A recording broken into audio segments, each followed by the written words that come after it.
వినాయకుడు మరియు మాయ పెన్సిల్. ఒక ఊరిలో చింటూ అనే ఒక బాబు ఉండేవాడు. అతను సెకండ్ క్లాస్ చదువుతున్నాడు. రోజు స్కూల్కి వెళ్ళి ఇంటికి వచ్చేవాడు. చింటూకి ఒక చిన్న ప్రాబ్లం ఉంది.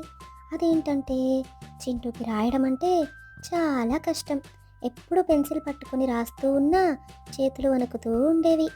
ఒకసారి వినాయక చతుర్థి వచ్చింది. చింటూకి వినాయకుడంటే చాలా ఇష్టం.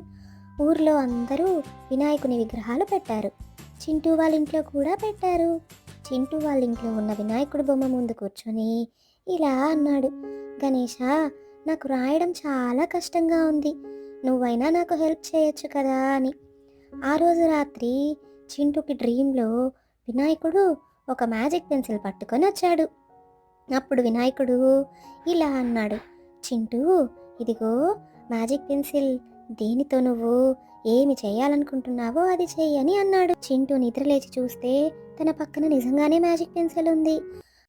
స్కూల్లో వినాయకుని తలుచుకొని రాయడం స్టార్ట్ చేశాడు. ఫస్ట్ ఒక లెటర్ రాశాడు, తర్వాత ఒక వర్డ్ రాశాడు, తర్వాత పేజ్ మొత్తం రాసేశాడు.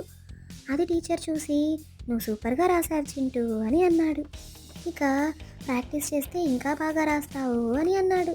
చింటూ చాలా హ్యాపీగా ఫీల్ అయిపోయి ఇంటికి వచ్చి, గణేషా, నేను చేసేసాను, నీ వల్లే చేయగలిగాను అని అరిచాడు.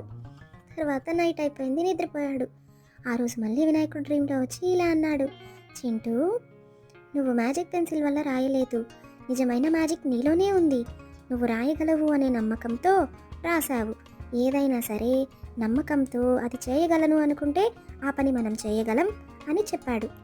ఆ రోజు నుంచి చింటూ ధైర్యంగా, ఆనందంగా, ఆత్మవిశ్వాసంతో ఏ పనైనా తానే నేర్చుకునే పిల్లవాడిలా మారిపోయాడు.